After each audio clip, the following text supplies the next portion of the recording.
6 साल मासूम अफसा पोलियो का शिकार हो चुकी हैं और एक मुश्किल जिंदगी की शुरुआत कर रही हैं। अफसा के वालिदैन ने 5 साल कबल इन्हें पोलियो के कतरे ना पिलाने का फैसला किया था, जिसकी बारी कीमत अब अफसा को पूरी जिंदगी चुकाना होगी।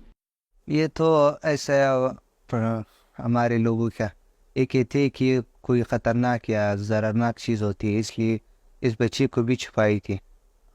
ये पोलियो वाले इधर आते थे, उसको हमने दूसरे बच्चों सबको दिए थे, सिर्फ उसको इसलिए नहीं देते कि आप हम देख ले कि ये कैसा हो सकता है अगर इसको नहीं दें, कि ये कुदरत की काम है, अब उसकी काम नहीं कर रही।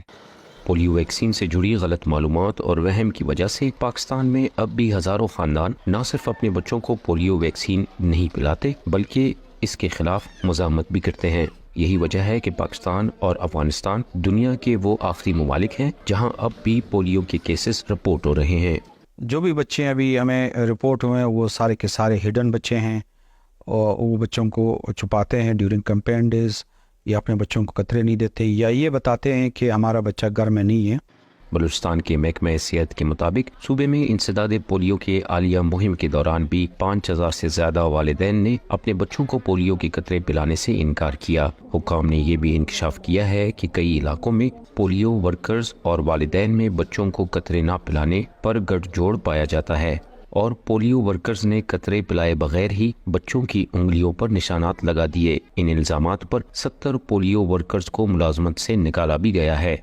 एक ऐसे ही शख्स से जब हमने पूछा कि वो क्यों पोलियो वैक्सीन के खिलाफ हैं, तो उन्होंने शनाख्त जाहिर न करने की शर्त पर कहा, हम लोगों ने सुना है कि इसके औलाद नहीं होता है, फिर जो नुकसान दिया जाता है कभी उसको माजूर भी हो जाता है, इसी का हम लोगों ने सुना हुआ है। इसके बाद फिर हम लोग बोलते हैं यार तुम रंग लगा तो फिर जाओ, हम लोग नहीं पिला सकता है कतरे। महकमे सेहत के वर्कर्स पोलियो के कतरे से इनकार करने वाले वालिदैन को इसकी अफादियत के बारे में आगाह करते हैं, लेकिन अक्सर लोग फिर भी नहीं मानते। एक बच्चे तक 2 कतरे पहुंचाने तक हमें बहुत सारी मुश्किलात का सामना करना पड़ता है। बाज़ लोग ऐसे हैं जो हमारे साथ पॉजिटिव भी होते हैं, उनका रवैया बहुत अच्छा होता है, और कुछ कम्युनिटी में लोग ऐसे भी हैं जो अगेंस्ट होते हैं और वो कहते हैं कि ये आप जो है पोलियो पे ही क्यों वर्क कर रहे हैं। एक कैटेगरी होती है जो कि रिलीजियस, उनको डाउट होता है इस हवाले से कि ये वैक्सीनेशन खुदा न खास्ता कहाँ से बनती है, कैसे बनती है और हमारे बच्चों तक ये किस तरह पहुँचती है।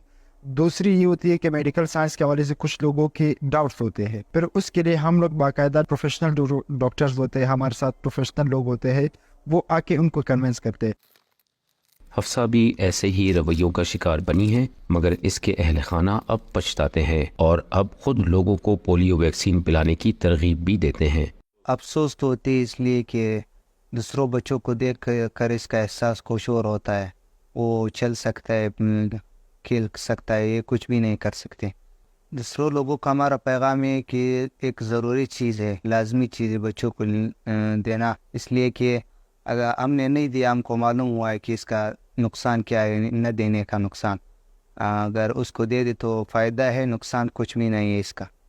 Murtaza Zehri, Voice of America, Quetta.